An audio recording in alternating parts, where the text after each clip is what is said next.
नमस्कार, हिमाचल दस्तक में आपका स्वागत है। मैं हूं आपके साथ प्रवीण मुंगटास। शाम के 6 बज गए हैं और पूरा दिन हिमाचल प्रदेश में क्या कुछ खास रहा है, सभी बड़ी खबरों को लेकर आपके साथ हम जुड़ चुके हैं। आज का ये बुलेटिन काफी खास रहने वाला है और आपको बता दें, प्रदेश की सबसे बड़ी खबर आज की, जितने भी बागी कह सकते हैं जो नेता है, जो पहले विधायक थे, अब इनकी जो सदस्यता है वो चली गई है। 6 कांग्रेस के जो बागी नेता है उनके घर पर सीआरपीएफ ने पहरा डालना शुरू कर दिया है। देवेंद्र कुमार भुट्टो, उनके घर पर 6 सीआरपीएफ के जवान इस वक्त मौजूद हैं। इससे पहले जो सीआरपीएफ के जवान थे वो इनके साथ खुद थे, लेकिन अब घर पर भी जो है वो पहरा दे दिया है। संक्षेप में पूरी खबर बताएंगे। दूसरी बड़ी खबर बताएंगे आपको, शाहपुर से जो विधायक हैं केवल सिंह पठानिया, उनको लेकर के बीते कल जो एक अधिसूचना जारी हुई थी उसमें सरकारी मुख्य सचेतक उनको बनाया गया था, लेकिन जो गजट में चढ़ी है वो कुछ और है, वो भी आपको बताएंगे। मुख्यमंत्री सुखविंदर सिंह सुक्खू आज कांगड़ा प्रवास पर थे और वहां पर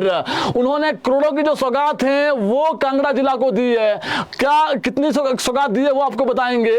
इसके अलावा टिकट मिलने के बाद पहली बार आज कांगड़ा पहुंचे हैं केंद्रीय मंत्री अनुराग सिंह ठाकुर। इनको हमीरपुर से टिकट बीते कल मिला है और आज इन्होंने मां बगलामुखी के दरबार में शीश नवाया, आशीर्वाद लिया और जुबानी हमले भी बोले, वो आपको बताएंगे। विक्रमादित्य सिंह ने आज बागियों को लेकर जो सवाल पूछा था उनसे उसका रिप्लाई दिया है और इसके अलावा विक्रमादित्य सिंह ने आज एक बड़ा ऐलान किया है कि जो एमटीडब्ल्यू वर्कर्स हैं उनको बहुत जल्दी पॉलिसी बनाई जाएगी। चलिए शुरुआत करते हैं, संक्षेप में खबरें बताते हैं आपको।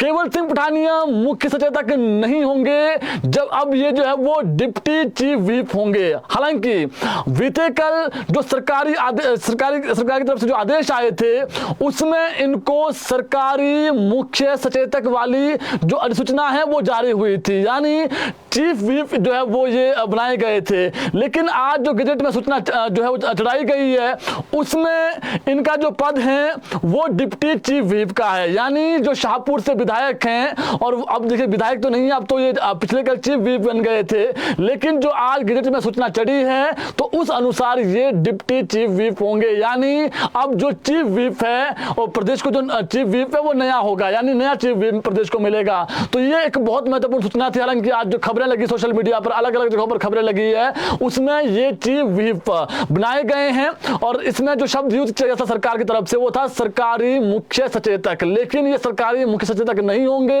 ये डिप्टी चीफ व्हिप होंगे। यानी ये डिप्टी चीफ व्हिप होंगे, जो सरकारी मुख्य सचेतक हैं उसके लिए जो है वो अब एक और नाम आएगा, आगे जो भी आएगा, चाहे संजय रतन हो कोई और हो। अब इसमें देखिए बहुत सारी चीजें हैं, लेकिन जो खबर है वो यही है कि ये डिप्टी चीफ व्हिप होंगे। जो गजट में सूचना चढ़ी है उस अनुसार आपको हमने खबर बता दी है। इसके अलावा बात करें और खबर को लेकर के, जितने भी कांग्रेस के 6 बागी नेता है जो पहले विधायक थे और अब इनकी जो विधायकी वो चली गई है क्योंकि एंटी डिफेक्शन लॉ के फेर में फंसे हुए हैं। 18 तारीख को केस लगना है सुप्रीम कोर्ट में, लेकिन इस बीच आज की बड़ी खबर, इनके घर पर सीआरपीएफ ने पहरा देना शुरू कर दिया है। आपको मालूम है वाई कैटेगरी की जो सुरक्षा है वो इनको दी गई है केंद्र सरकार की तरफ से, और जिस प्रकार से एक जान का जो खतरा है वो ये बताया गया कि जान को खतरा है। आपको मालूम है देश के अंदर जो विभिन्न राज्य है, जब भी ऐसी सूचना आती है कि किसी को जान का खतरा है तो केंद्र सरकार जो मिनिस्ट्री ऑफ होम अफेयर्स है, केंद्र सरकार का जो गृह मंत्रालय है, वो सिक्योरिटी देता है सीआरपीएफ की तरफ से, चाहे Y+ हो, Z+ हो, जो भी सिक्योरिटी है। लेकिन जो इनको सिक्योरिटी मिली थी वो मिली थी वाई कैटेगरी की। तो 6 कांग्रेस के बागी और इसके अलावा जो 3 निर्दलीय विधायक, हालांकि जो 3 निर्दलीय विधायक है ये एंटी डिफेक्शन लॉ के फेर में नहीं फंसे हुए हैं, इनके घर पर भी जो है वो अब सीआरपीएफ का पहरा है। तो इसके आप मायने समझ सकते हैं। अभी फिलहाल जितने भी ये बागी नेता हैं ये दिल्ली में एक बड़े जो वहां पर एक होटल है, जो एजेंसी है, वहां पर ने आपको लोकेशन ही बता देते हैं, दिल्ली जयपुर हाईवे स्थित खेड़की दोला टोल प्लाजा से सटे हयात एजेंसी में ये रुके हुए हैं। और फिलहाल अफवाहें ऐसी भी चल रही है कि ये आज बीजेपी ज्वाइन कर सकते हैं, लेकिन इसकी अभी कोई सूचना नहीं है, इसका कोई पता नहीं है, अभी ना कोई तस्वीरें सामने आई है, लेकिन सूचना ये निकल रही है सोशल मीडिया पर, अफवाहें फैल रही है कि ये भाजपा कभी भी ज्वाइन कर सकते हैं। फिलहाल जो हमारी सूचना है वो ये है कि 18 तारीख तक, जब तक जो है वो कह सकते हैं आप, ये मामला सुप्रीम कोर्ट में लगा हुआ है। आपको मालूम है जब इसके पीछे सुनवाई हुई इसी मामले को लेकर, जो हरीश साल्वे जो वरिष्ठ वकील है जो इन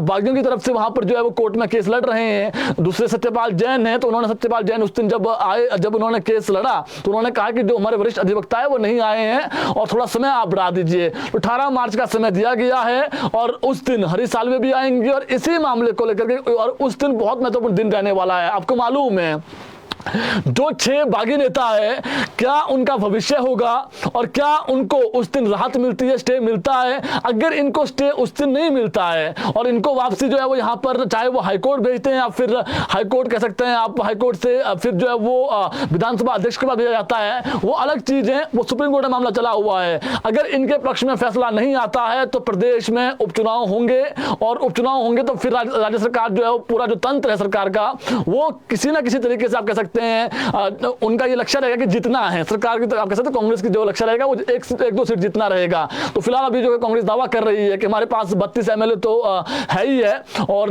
उसके बाद अगर 2-3 सीटें और जीत जाते हैं तो फिर 34 एमएलए, माफी चाहूंगा 34 एमएलए कांग्रेस के पास अभी है, क्योंकि जो 6 एमएलए हैं उनकी सदस्यता रद्द कर दी गई है। तो फिलहाल जितने भी ये बागी नेता है, हमारे पास जो सूचना है वो ये है कि 6 जो सीआरपीएफ के जवान हैं वो तैनात किए गए हैं देवेंद्र कुमार भुट्टो के घर के बाहर। अब बड़ा सवाल ये है कि क्या देवेंद्र कुमार भुट्टो अब घर आ रहे हैं इसलिए वहां पर सुरक्षा बढ़ाई गई है, या फिर जितने भी नेता है, क्योंकि सभी नेताओं के घर में जो है वो लगातार जो सीआरपीएफ के जवान है वो पहरा देंगे और ये जो पहरा है कब तक रहता है तो आने वाला समय बता पाएगा। लेकिन अभी फिलहाल ये सीआरपीएफ के घेरे में है और जो हयात एजेंसी है नोएडा में, जो वहां पर हमने आपको बता दिया पूरा एड्रेस, वहां पर रुके हुए हैं। तो एक और महत्वपूर्ण सूचना थी।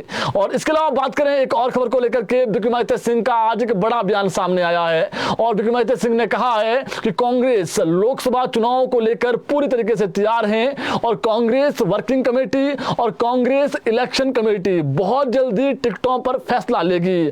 उसके बाद एकजुटता के साथ कांग्रेस चुनाव लड़ेगी, पार्टी सभी 4 सीटें जीतेगी, ये उन्होंने दावा किया है। और कांग्रेस के बागियों द्वारा सोशल मीडिया पर जो आरोप लगाए हैं कांग्रेस के जो बागी है, चाहे वो सुधीर शर्मा हो या फिर राजेंद्र राणा हो, उन्होंने कई गंभीर आरोप लगाए हैं भ्रष्टाचार की सरकार पर। जब यही सवाल आज मीडिया ने पूछा विक्रमादित्य सिंह से तो उन्होंने इसका, हालांकि जब वो सवाल पूछा तो वो बचते हुए नजर आए, सवाल के फेर में फंसने की बजाय वो बचते हुए नजर आए और उन्होंने ये कहा कि अभी इस पर मैं कुछ नहीं कहूंगा, जो बागियों का मसला है वो सुप्रीम कोर्ट में लंबित है और 3 जज इस मामले की सुनवाई कर रहे हैं। 18 मार्च को जिस दिन फैसला आएगा वहां से निर्णय आने के बाद उनके सवालों का एक एक जो जवाब है वो दिया जाएगा। तो कुल मिला के देखें, आज उन्होंने जब भ्रष्टाचार का आरोप लगाया सरकार पर, सरकार के ही मंत्री आपको मालूम है, तो उनका जो जब उनसे जवाब पूछा गया कि ऐसा वो प्रश्न चिन्ह लगा रहे हैं, आप पर जुबानी हमले बोल रहे हैं, तो उन्होंने कहा कि अभी हम कुछ नहीं कहेंगे। 18 को जब कह सकते हैं आप सुप्रीम कोर्ट से फैसला आएगा उसके बाद ही वो इस पर कुछ कह पाएंगे और उसके बाद इनको जो भी इनके सवाल हैं उसका जवाब दिया जाएगा। अब बात करते हैं एक और बयान को लेकर के। विक्रमादित्य सिंह ने आज जो मल्टीटास्क वर्कर्स हैं इसको लेकर के हिमाचल दस्तक टीवी ने सवाल पूछा कि आपने कहा था कि जो मल्टीटास्क वर्कर्स हैं उनके लिए पॉलिसी बनाई जाएगी। तो आज विक्रमादित्य सिंह ने कहा है कि इनका पहले मानदेय भी नहीं बढ़ाया गया था और इनका जब मानदेय नहीं बढ़ाया गया था तो मैंने तो जो है वो सीएम सुखविंदर सिंह सुक्खू से बातचीत की, फटकार लगाई उन ऑफिसरों को जिन्होंने इनका मानदेय बढ़ाने का जो प्रस्ताव है वो उसमें नहीं भेजा, बजट भाषण में नहीं दिया। तो अब जो इनका मानदेय है उन्होंने सीएम का थैंक्स भी किया कि बजट में होने के ना होने के बावजूद भी उन्होंने उसको सम्मिलित किया। तो मानदेय तो बढ़ा दिया है और मेरी कमिटमेंट है इनसे कि इनके लिए पॉलिसी बनाई जाएगी। अब बहुत जल्दी इनका जो है वो प्रोसेस में जो है वो बहुत जल्दी चरणबद्ध तरीके से इनके लिए भी पॉलिसी बनाई जाएगी। इसके अलावा बीते कल काफी जो दर्शक हैं वो हमारे कमेंट बॉक्स में सवाल कर रहे थे कि सर पोस्ट कोड 980, 939 और भी सचिवालय क्लर्क हैं, बहुत सारे पोस्ट कोड हैं, उसको लेकर के आप जो है वो सरकार से सवाल पूछिए। तो आज चाहे वो सीएम सुखविंदर सिंह सुक्खू हो या फिर विक्रमादित्य सिंह, दोनों से सवाल पूछे गए हैं और सीएम ने भी ये कहा है, आज सीएम का जो बयान आया है उन्होंने कहा है कि अभी हमने पहले चरण में JYT 817 का रिजल्ट निकाल दिया है, बहुत जल्दी जो अन्य पोस्ट कोड हैं उसमें क्या विजिलेंस कैसे जांच कर रही है और किस पोस्ट कोड में कितने जो है वो अभ्यर्थी अभी फंसे हुए हैं जिन पर FIR हुई है और कितने जो है वो अभी विजिलेंस जांच से बाहर हैं, उसका खाका मांगा गया है। और बहुत जल्दी जो विजिलेंस जांच में भी फंसे हुए पोस्ट कोड हैं, अगर उसमें संभावनाएं हुई रिजल्ट निकालने की, कुछ भी संभावनाएं हुई, 1% भी चांस हुआ तो रिजल्ट निकाला जाएगा और ये जो सारी प्रोसेस हैं ये चरणबद्ध तरीके से होंगी। इसी पर विक्रमादित्य सिंह ने भी कहा है कि बहुत जल्दी जो अन्य पोस्ट कोड हैं, चाहे वो 980 हो ड्राइंग मास्टर वाला, जो बेरोजगार युवा, बेरोजगार कह सकते हैं आप ड्राइंग मास्टर्स, और इसके अलावा जो 939 है या फिर सचिवालय क्लर्क है, बहुत सारे और भी पोस्ट कोड हैं, इनको लेकर के उन्होंने कहा है कि अभी जो कैबिनेट सब कमेटी बनाई गई है डिप्टी सीएम की अध्यक्षता में, यही कैबिनेट सब कमेटी और बैठक करेगी और जो अन्य पोस्ट कोड हैं उनके रिजल्ट भी बहुत जल्दी निकाले जाएंगे। तो आज यही सवाल हमने पूछा जो आपने प्रश्न किया था, और जो उसका जवाब आया है मंत्री के रूप में और सीएम के रूप में, वो आपको हमने बता दिया है। इसके अलावा बात करें सीएम सुखविंदर सिंह सुक्खू की, तो आज कांगड़ा प्रवास पर वो थे। जयसिंहपुर में उन्होंने बड़ी जनसभा को संबोधित किया। वहां पर जो मंत्री यादविंद्र गोमा, जो वहां के स्थानीय विधायक है, वो रोते हुए भी नजर आए। उनका जो दर्द है वो उनकी आंखों से बाहर निकला और उन्होंने ये कहा कि चट्टान की तरह मैं और जो मेरे विधानसभा क्षेत्र के लोग हैं, पूरे प्रदेश की जनता है, वो आपके साथ इस वक्त खड़ी है, ये उन्होंने वहां पर कहा। आपको बता दें, कांगड़ा जाने से पहले सीएम सुक्खू शिमला में ही थे, सरकारी आवास ओकोवर में। सुबह JOIT 817 के जो अभ्यर्थी हैं पोस्ट कोड के, वो सीएम का थैंक्स करने आए और वहां पर उन्होंने नारेबाजी भी की, सीएम के पक्ष में नारेबाजी की, आपका बहुत बहुत धन्यवाद। और सीएम ने भी ये कहा है कि इसमें कोई मैंने बड़ा काम नहीं किया है और अगर पॉसिबिलिटी होती तो हम पहले भी जो है वो इसका रिजल्ट निकाल सकते थे। उन्होंने बच्चों को इस तरीके से समझाया, बेरोजगार युवाओं को, कि हमने इस रिजल्ट को रोका नहीं था, हम तो जो है वो रास्ता ढूंढ रहे थे, रास्ता निकाल रहे थे कि कैसे इसका रिजल्ट निकाला जा सकता है। और सीएम ने ये भी कहा जो पिछली सरकार थी उसमें ये जो है वो कह सकते हैं इस पर जो है जांच बैठी, फिर हमने इसको आगे बढ़ाया और हम आगे भी ये चाहते हैं कि कोई भी बच्चा जो दिन रात तैयारी कर रहा है, उस बच्चे का जो रिजल्ट है वो बिल्कुल क्लियर होना चाहिए। ऐसा ना हो कि सिफारिशी और जो पैसे वाले लोग हैं वो उसके पद को, जो बच्चा पढ़ाई कर रहा है दिन रात पुस्तकालय में, उसका जो हक है उसको खा लें। तो उन्होंने कहा है कि आपका हमने जो है वो जो रिजल्ट है वो निकाल दिया है, बहुत जल्दी रिजल्ट निकलेगा। फिलहाल इनका रिजल्ट, इसमें बहुत महत्वपूर्ण अपडेट आपको बता देते हैं। अगर कोई बच्चा जिसको अभी जो है ज्वाइनिंग मिल जाती है, 1 महीने के लगभग जो प्रोसेस है वो लगेगा इसमें अभी कम से कम, और अगर कोई बच्चा जो है वो लग भी जाता है इसमें, अभ्यर्थी जो गवर्नमेंट जॉब में लग जाता है, 1867 पोस्टें हैं, 7 पोस्ट कोड का जो रिजल्ट है वो रोका जाएगा, अभी 1860 का निकाल दिया जाएगा। अगर कोई भी बीच में पाया जाता है कि इसने भी पेपर लीक में ये भी शामिल था, तो उससे पहले ही लिख कर लिया जाएगा कि आपको कंडीशनल जॉब दी जा रही है अगर आप सम्मिलित हुए। कंडीशनल हम क्यों ये शब्द यूज कर रहे हैं? कंडीशनल जिन्होंने अच्छी तरीके से एग्जाम दिया है, कोई भी नकल नहीं की है, उनकी परमानेंट जॉब हो गई। कंडीशनल उनके लिए जिन्होंने, अगर कह सकते हैं आप कहीं ना कहीं सम्मिलित हो सकता है, अगर विजिलेंस जांच में नहीं आया है तो उसके बाद भी उन पर, ऐसे लोगों पर जो है वो कार्रवाई होगी, ये सीएम ने और राज्य विक्रमादित्य सिंह ने साफ किया है। आज शिमला में ओकोवर में मिलने के बाद जितने भी पोस्ट कोड के अभ्यर्थी थे वो तो वापसी चले गए और वो फिर सेक्रेटरीट आए और यहाँ पर भी मंत्रियों से मुलाकात की, लेकिन सीएम सुखविंदर सिंह सुक्खू ने आज कांगड़ा जिला को बड़ी सौगात दी है। 509 करोड़ रुपए की सौगात दी है सीएम ने आज। पालमपुर, जयसिंहपुर और सुलह की जितने भी जनता है और वहां के जो विधानसभा क्षेत्र है, उनके लिए लगभग जो कई परियोजनाएं हैं, जो वहां पर कुछ के उद्घाटन उन्होंने किए, कुछ के शिलान्यास जो है वो आज सीएम ने वहां पर रखे। और सीएम ने ये कहा कि कुछ एक जो लोग हैं वो पैसे के बहकाव में आकर के, उन्होंने आरोप लगाया, हालांकि कांग्रेस तो कह रही है, इसको लेकर एफआईआर भी हुई है कि कुछ लोग बिक गए हैं और ऐसे लोगों को जनता माफ नहीं करेगी, सरकार स्थिर है और 5 साल चलेगी सरकार, ये आज सीएम सुखविंदर सिंह सुक्खू ने फिर कहा है। और जिन्होंने मेरी कुर्सी को खाने का प्रयास किया, मुझे कुर्सी से हटाने का प्रयास किया, उनको प्रदेश की जो जनता है, जो ईमानदार जनता है, भोली वाली जनता है, वो जरूर सबक सिखाएगी, ये उन्होंने आज आरोप लगाए हैं बागियों पर। इसके अलावा बात करते हैं एक बड़े फैसले को लेकर के। प्रदेश के लाखों जो महिलाएं हैं उनको अब ये आज हम बताएंगे कि कैसे वो आवेदन करें। 1500 के लिए जो आवेदन है वो शुरू हो गया है, आप आवेदन कर सकते हैं। कैसे आवेदन कर सकते हैं वो बताते हैं आपको, और किन महिलाओं को मिलेगा। बीते कल हमने आपको संक्षेप में बता दिया था, 1500 रुपए उन महिलाओं को मिलेंगे जिनके परिवार में जो कह सकते हैं आप सरकारी जॉब से कोई नहीं है, चाहे वो आउटसोर्स हो या कोई भी जॉब हो। अगर गवर्नमेंट जॉब की बात कर रहे हैं हम, प्राइवेट जॉब में तो उनको तो मिलेगा, उन महिलाओं को मिलेगा।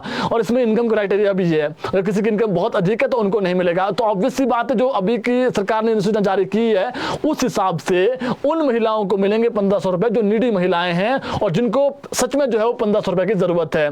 फिलहाल अभी जो है वो ऑफलाइन ही आवेदन करना पड़ेगा।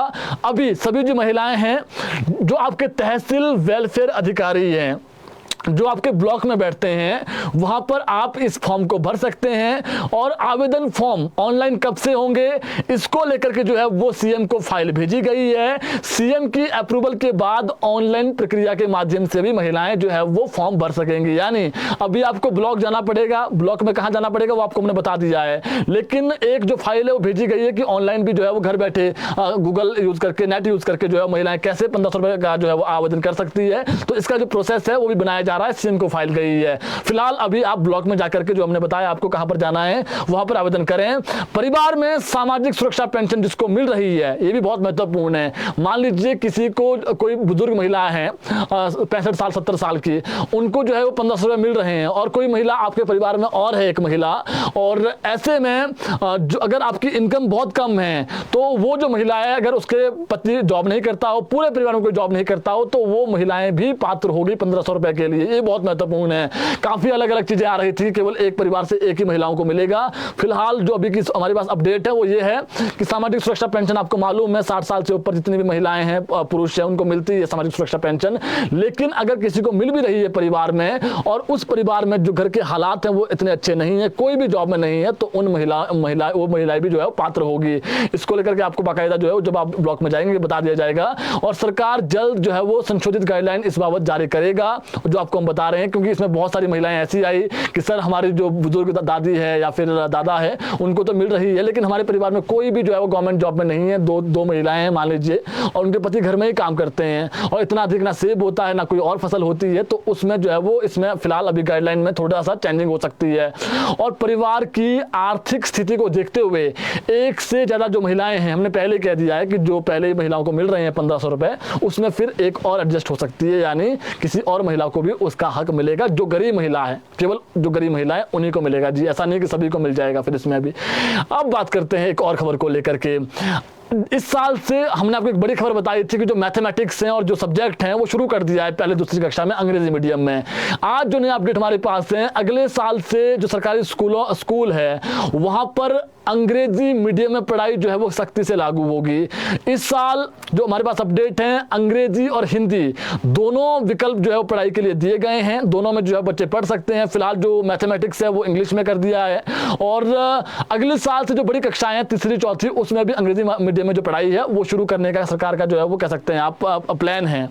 और अगले साल से कोई छूट नहीं मिलेगी, और 2025-26 से स्कूलों में जो है वो सख्ती होगी, सख्ती से रूल होंगे, और शिक्षकों को आदेश जो है वो दे दिए गए हैं। और फिलहाल अभी तो दो ऑप्शन है, हमने बता दिया 10,000 जो सरकारी स्कूल हैं, प्राइमरी स्कूल हैं, वहां पर अंग्रेजी मीडियम का विकल्प दिया गया है, और सरकार चाहती है कि जो शिक्षा की गुणवत्ता है गवर्नमेंट स्कूलों में वो बढ़ाई जाए। तो इसके लिए ये एक बहुत महत्वपूर्ण अपडेट था कि अगले साल से इस बार जो है थोड़ी राहत है, अगली बार से जो है वो कंपल्सरी हो जाएगा। फिर अब बात करते हैं एक और बड़ी खबर को लेकर के। बीते कल भाजपा ने अपने 2 टिकट दे दिए हैं। एक टिकट दिया हमीरपुर से 5वीं मर्तबा, 4 मर्तबा जो है अनुराग सिंह ठाकुर जीते हमीरपुर से, और इनका जो तिलिस्म है वो कोई नहीं तोड़ पाया अभी तक जब से चुनाव लड़ रहे हैं। हालांकि इन्होंने बीच में एक उपचुनाव लड़ा, उसके बाद इन्होंने जो है वो 3 लगातार जो है वो लोकसभा चुनाव लड़े हैं, जो उपचुनाव नहीं है, नॉर्मल प्रोसेस में चुनाव लड़े हैं, और 5वीं मर्तबा इन पर दांव खेला है भाजपा ने। और ये बहुत कद्दावर नेता है भाजपा के, और वर्तमान में भी जो है वो देश में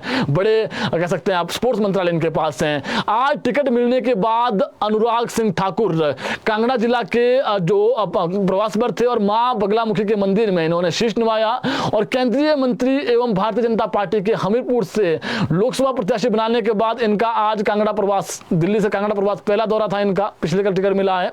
और कांगड़ा पहुंचते ही जो पार्टी के कार्यकर्ता है भाजपा के, उन्होंने गगल एयरपोर्ट पर खूब गर्मजोशी से इनका स्वागत किया, और अनुराग सिंह ठाकुर बनखंडी जो मां बगलामुखी का जहां पर मंदिर है वहां पर गए, और टिकट मिलने के बाद उन्होंने आज वहां पर शीश नवाया और जीत के लिए पूजा अर्चना भी की। अनुराग सिंह ठाकुर ने कहा कि हिमाचल की 4 सीटें, दावा किया उन्होंने कि 4 सीटें भाजपा जीतेगी, और प्रधानमंत्री नरेंद्र मोदी के 400 पार के संकल्प को जो है वो प्रदेश जो भाजपा है वो पूरा करेगी। अनुराग ठाकुर ने कहा कि प्रधानमंत्री के नेतृत्व में केंद्र सरकार की उपलब्धियों व मोदी की राष्ट्रवादी नीतियों को लेकर जनता के बीच जो है वो पार्टी कार्यकर्ता जाएंगे और 5वीं बार उन्होंने टिकट देने के लिए केंद्रीय शीर्ष नेतृत्व का आभार जताया। जेपी नड्डा, अमित शाह और प्रधानमंत्री नरेंद्र मोदी का उन्होंने आभार जताया। और इससे पहले आपको हमने बता दिया है कि अनुराग सिंह ठाकुर 2008 में उपचुनाव लड़ा है इन्होंने, 2009, 14, 19 में लगातार 3 मरतबा जो नॉर्मल चुनाव होते हैं 5 साल के बाद, वो इन्होंने जो है वो कह सकते हैं आप जीता है। और सीएए कानून को लेकर बड़ा बयान दिया है। 2 टूक शब्दों में इन्होंने कहा कि सीएए वापसी नहीं होगा। और उन्होंने ये भी कहा कि प्रदेश में और पूरे देश में जो एक गलत इंफॉर्मेशन पहुंचाई जा रही है सीएए को लेकर, ऐसा बिल्कुल भी नहीं है। उन्होंने कहा कि इससे किसी की भी नागरिकता नहीं जाएगी, बल्कि पाकिस्तान, बांग्लादेश और अफगानिस्तान में प्रताड़ित हिंदू, सिख, बौद्ध, ईसाई, पारसी, जैन और दलित जो लोग हैं उनको इसमें नागरिकता दी जाएगी। जो सताए हुए लोग हैं, ऐसे बहुत से परिवार हैं जिनकी बहन बेटियों के साथ जो है वो अन्याय हुआ, इज्जत लूटी गई। आखिर ऐसे लोग कहां जाते? इसलिए प्रधानमंत्री नरेंद्र मोदी ने हिम्मत दिखाई, केंद्रीय नेतृत्व ने हिम्मत दिखाई और सीएए कानून बनाया है और इसे किसी भी शर्त में वापसी नहीं लिया जाएगा। और ये जो कानून है ये आम जनता के लिए एक कह सकते हैं जो ऐसे लोग हैं जो काफी लंबे समय से यहाँ पर रह रहे हैं भारत में और नागरिकता नहीं है, बीच में जब उन पर जो हमने आपको देश बताए वहां से यहाँ पर आए हैं, इन पर जो वहां पर जुल्म हुए हैं, अब इसको देखते हुए यहाँ पर जो है वो इनको नागरिकता दी जाएगी। और आपको हमने बता दिया है उसको लेकर प्रॉपर की कब से जो है वो यहाँ पर हिंदुस्तान में होने चाहिए, वो पहले ही बता दिया है। अब बात करते हैं, चौपाल में एक दर्दनाक हादसा हुआ है और इस दर्दनाक हादसे में 3 लोगों की मौत हुई है। बीते कल का यह हादसा है, धबास सरहा सड़क पर बीती रात को यह हादसा पेश आया है और इसमें 3 युवाओं की दर्दनाक मौत हुई है मौके पर ही। बोलेरो कैंपर गाड़ी थी HP 634993, धबास से सरा की तरफ ये जा रही थी। इसी दौरान धबास कैंची से करीब 3 किलोमीटर आगे चपला एक जगह पड़ती है, चपला चौपाल में, वहां पर अनियंत्रित होकर ये गाड़ी 300 मीटर नीचे खाई में जा गिरी और हादसे का पता नहीं लग पाया कि कैसे यह हादसा हुआ है और शवों को सड़क तक पहुंचाने में भी थोड़ी दिक्कत पेशानी का सामना करना पड़ा। और इसमें 3 जो युवा है वो काल का ग्रास बने। और इससे पहले भी जो है वो 2 दिन पहले ही एक बड़ा हादसा चौपाल में फिर हुआ था, देहा बलसन में, वहां पर भी उत्तराखंड नंबर की गाड़ी थी, उसमें भी 3 लोगों की मौत हुई है। 2-3 दिन के अंदर 6 लोग मर गए हैं।